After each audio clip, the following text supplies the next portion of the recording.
हम लोग आज अपरिमेय संख्या के बारे में थोड़ा सा जानकारी इकट्ठा करेंगे और समझेंगे कि आप अपरिमेय संख्या जो होता है वो कितना नंबर से मिलके बनता है। सबसे पहले हेडिंग में लिखेंगे अपरिमेय संख्या, आज का ये टॉपिक है अपरिमेय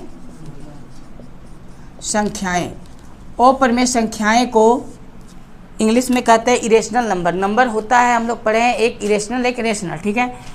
तो अपरिमेय संख्या इसका मतलब जो इरेशनल नंबर होता है क्या होता है, ऐसी संख्याएं जिसे p बटा q के रूप में लिखा नहीं जा सकता, ऐसी संख्याएं जिसे p बटा q के रूप में लिखा नहीं जा सकता उसे अपरिमेय संख्या कहते हैं। एग्जाम्पल के लिए √2, √3, √5, पाई, √7, इस तरह बहुत सारा अपरिमेय संख्या है जिसे हम लोग p बटा q के रूप में व्यक्त नहीं कर सकते हैं। क्लियर है यहाँ तक?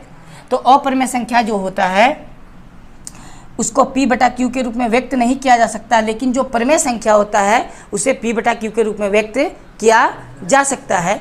तो क्या होता है कि एक कुछ अपरिमेय संख्या और कुछ परिमेय संख्या, यानी अपरिमेय संख्या और अपरिमेय संख्या और परिमेय संख्या मिल के बनाता है वास्तविक संख्या। तो अगर पूछ लिया जाए कि वास्तविक संख्या किसे कहते हैं, तो परिमेय संख्या और अपरिमेय संख्या के संग्रह को वास्तविक संख्या कहते हैं, जिसे इंग्लिश में रियल नंबर कहा जाता है। क्लियर है यहाँ तक?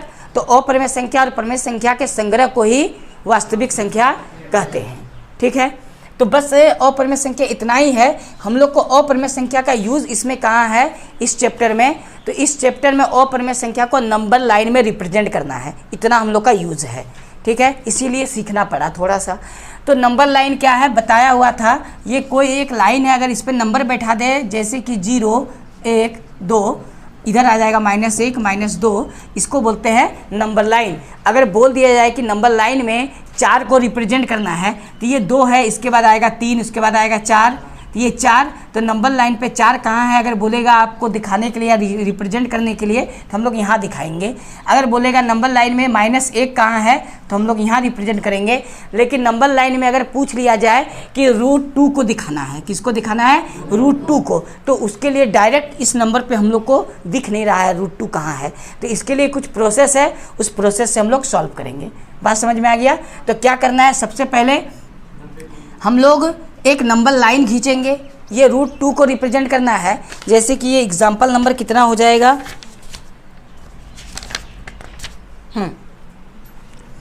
उदाहरण 3, एग्जाम्पल 3 में लिखा हुआ है संख्या रेखा पर √2 का स्थान निर्धारित कीजिए। यानी संख्या रेखा पर यानी नंबर लाइन पर √2 का स्थान कहाँ है, इस √2 का स्थान कहाँ है उसको दिखाना है। किस पे, नंबर लाइन पे। तो सबसे पहले क्या करना है, हम लोग को एक इस तरह का लाइन खींचना है, इस पे नंबर लेना है। तो हमको दिखाना क्या है, √2, ठीक है।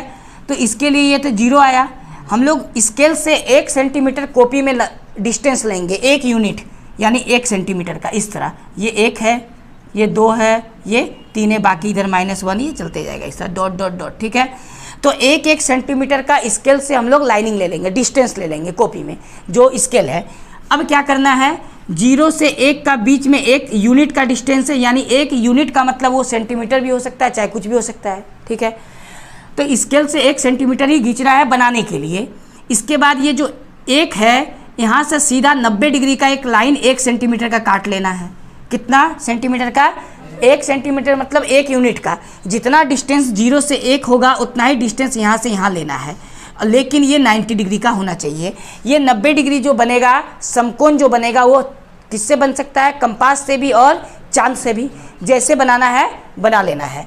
अब ये 1 हो गया यूनिट और ये भी कितना यूनिट है, 1 यूनिट है, ठीक है। इतना करने के बाद 1 यूनिट यहाँ से यहाँ स्केल से नाप लेना है और यहाँ से यहाँ भी 1 यूनिट नाप लेना है, हो गया। अब 1 यूनिट और 1 यूनिट पाइथागोरस थ्योरम के हिसाब से बोला जाता है कि अगर ये पाइथागोरस थ्योरम लगा दे एक समकोण त्रिभुज में, ये मान लिया जाए A है, ये B है, ये C है, ये अगर 1 यूनिट है, ये 1 यूनिट है, तो पाइथागोरस थ्योरम के अनुसार ये कितना आ जाता है, √2। किस तरह आएगा, तो पाइथागोरस थ्योरम के हिसाब से AC का अगर वैल्यू निकालना हो तो √AB का स्क्वायर प्लस BC का स्क्वायर। AB 1 यूनिट है तो 1 का स्क्वायर, BC 1 यूनिट है तो 1 का स्क्वायर। इस तरह सॉल्व करेंगे तो 1 + 1 आएगा इक्वल टू √2 आया। तो ये √2 निकल जाता है अगर 1 यूनिट का वैल्यू रहा तो। समझ में आ गया। तो इस प्रकार यहाँ से लेकर यहाँ तक को मिला देना है सीधा स्केल से। ये मिलाने के बाद जो डिस्टेंस आएगा इसी डिस्टेंस को हम लोग क्या बोलेंगे, √2। ठीक है। लेकिन इस √2 को कहाँ रिप्रेजेंट करने बोला है क्वेश्चन में, कहाँ निरूपित करने बोला है, नंबर लाइन में। लेकिन ये डिस्टेंस जो यहाँ से यहाँ तक है ये नंबर लाइन में तो नहीं है ना। तो नंबर लाइन में किस तरह लाना है, हम लोग को कंपास का नोक यहाँ रखना है। ठीक है, कंपास का नोक यहाँ रखना है और पेंसिल को इस पॉइंट तक ले जाना है। इस पॉइंट को अगर 0 बोला जाता है तो इस पॉइंट को मान लेते A। कहाँ तक, A। तो 0 पे रखना किसको है, कंपास के नोक को, और यहाँ से पेंसिल को ले जाना है पॉइंट A तक। उसके बाद पेंसिल को चारों ओर चला देंगे तो एक सर्कल बन जाएगा। और हम लोग को पता है कि एक पॉइंट से दूसरे पॉइंट तक का जो सर्कल का रेडियस होता है उसका डिस्टेंस क्या होता है, इक्वल होता है। तो इस प्रकार यहाँ से यहाँ तक का डिस्टेंस अगर √2 है तो जब कंपास से हम लोग इस तरह कट करेंगे पूरा राउंडिंग करने के लिए तो इस तरह करके कंपास घुस जाएगा। ठीक है, इस तरह करके जो कंपास का लाइनिंग जाएगा तो ये लाइनिंग यहाँ से यहाँ तक का जितना डिस्टेंस है, यहाँ से जिस पॉइंट पे कटेगा इस पॉइंट का भी डिस्टेंस कितना होगा, √2 होगा। कितना होगा, √2 होगा। क्योंकि यहाँ से यहाँ तक का जितना डिस्टेंस होगा और कंपास को इस तरह राउंडिंग करेंगे तो ये जहाँ जहाँ ये राउंडिंग जितना डिस्टेंस पे है इस 0 से इस पूरा का डिस्टेंस कितना आएगा, √2 आएगा। क्योंकि सर्कल जैसा फॉर्म बनेगा, सर्कल का रेडियस क्या होता है, इक्वल होता है। तो इसीलिए यहाँ से यहाँ तक का डिस्टेंस कितना हो गया, √2 हो गया। तो इस नंबर लाइन पे ये एक मात्र ऐसा पॉइंट है जिसका डिस्टेंस कहाँ है, √2 में है। बात समझ में आ गया। तो वो बोला था कि नंबर लाइन में √2 को रिप्रेजेंट करिए, तो पॉइंट कौन सा है, ये वाला है। क्लियर है यहाँ तक। तो इसी तरह हम लोग सॉल्व करेंगे किसको, एग्जाम्पल 3 को। ये √2 को बोला था नंबर लाइन में रिप्रेजेंट करने, इसी तरह रिप्रेजेंट कर लेना है। ठीक है। अब हम लोग इसके बाद एक और एग्जाम्पल है जिसमें एग्जाम्पल नंबर 4 है, उसमें बोला है √3 का स्थान निर्धारित करना है। किसका, √3 का। ठीक है। एग्जाम्पल नंबर 4 में बोला है इस बार √3 को नंबर लाइन में रिप्रेजेंट करना है। यानी नंबर लाइन में किसको दिखाना है इस बार, √3 को। अब √3 को किस तरह दिखाएंगे, तो पाइथागोरस थ्योरम के हिसाब से अगर ये √2 है और ये 1 है तो ये कितना हो जाएगा, 3 हो जाएगा। ये √3 हो जाएगा पाइथागोरस के हिसाब से। ठीक है। तो ये कि पाइथागोरस के हिसाब से यहाँ क्या होना चाहिए था, 90 डिग्री होना चाहिए। ठीक है। इसका मतलब एक डिस्टेंस ऐसा होना चाहिए जो √2 यूनिट होना चाहिए और एक डिस्टेंस 1 यूनिट होना चाहिए, तब ये अपने आप कितना हो जाएगा, √3 यूनिट हो जाएगा। तो नंबर लाइन में अगर √3 को रिप्रेजेंट यानी दर्शाना हो, सबसे पहले एक लाइन बनाएंगे, इस पर एक नंबर कुछ ले लेंगे, मान लेते हैं ये 0 है, इधर -1 -2 ये चलते आएगा। ठीक है। अब ये डिस्टेंस हम लोग लेना कितना है, √2 का।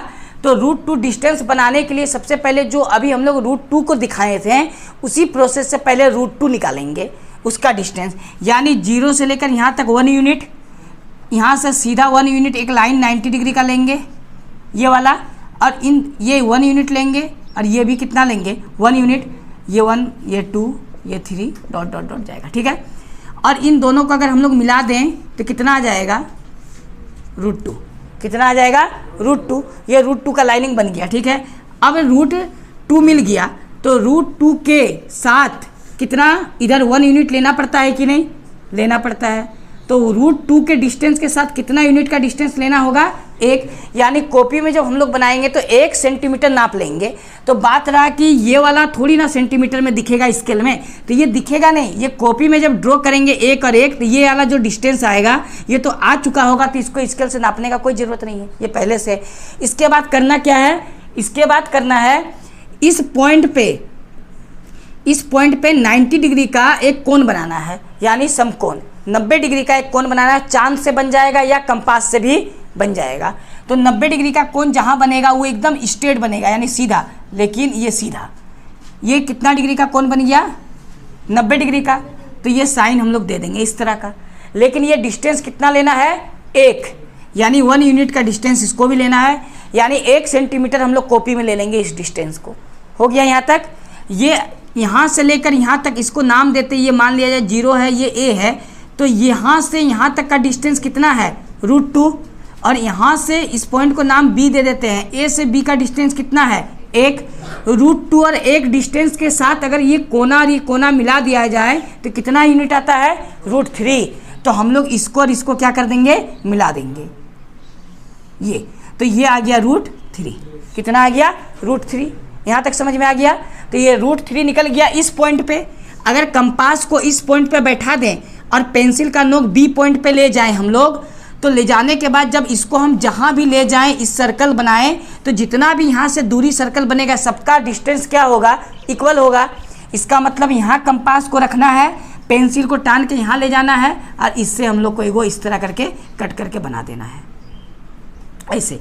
तो ये करने के बाद ये जो घूमेगा इस तरह, ये जिस पॉइंट पे आएगा इसी पॉइंट का वैल्यू कितना हो जाएगा, √3 हो जाएगा।